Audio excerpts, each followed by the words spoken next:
यह बात द्वापर युग की है। एक तपस्वी साधु यमुना नदी के तट पर योग साधना में लीन तपस्या कर रहा था। जब वह समाधि पर बैठा था तब श्री भगवान का अवतरण नहीं हुआ था।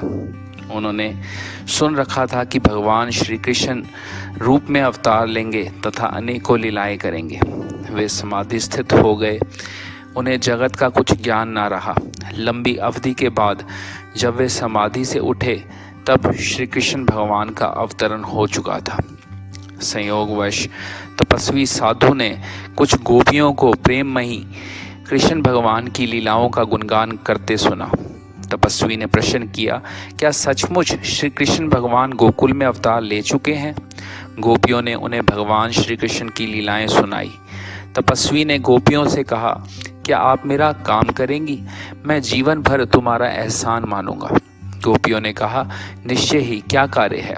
तपस्वी ने कहा, मुझे भगवान श्री कृष्ण के दर्शन की अभिलाषा है, अतः आप श्री कृष्ण जी से जाकर कहना कि मुझे दर्शन का सौभाग्य कब प्राप्त होगा। मैं कई वर्षों से यहाँ तपस्या कर रहा हूँ। गोपियाँ जब भगवान के पास पहुँची तो उन्होंने भगवान श्री कृष्ण जी को तपस्वी का संदेश दिया। भगवान श्री कृष्ण जी ने उत्तर दिया कि उसे जाकर कहो कि अभी कई वर्षों तक उसको और तपस्या करनी पड़ेगी, तब जाकर उसे दर्शन होंगे।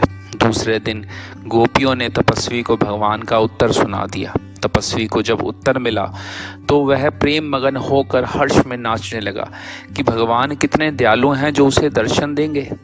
उसी समय भगवान श्री कृष्ण जी प्रकट हो गए। यह देखकर गोपियां चकित हो गई कि अभी तो भगवान कह रहे थे कि तपस्वी कुछ वर्ष योग साधना और करे तो दर्शन होंगे। प्रभु गोपियों की आंतरिक दशा समझ गए। उनका संशय दूर करने के लिए भगवान श्री कृष्ण जी ने फरमाया कि अगर यह तपस्वी इसी तरह योग साधना करता तो निश्चय ही इसको काफ़ी समय लग जाता, परंतु इसकी प्रेम दशा के कारण मुझे शीघ्र आना पड़ा। कहने का भाव कि प्रेम के अंदर इतनी शक्ति है कि भगवान जब अपने भगत के अंदर संपूर्ण प्रेम भाव देखते हैं तो वे तुरंत ही अपने भगत से मिलने चले आते हैं। बोलो श्री कृष्ण भगवान की जय।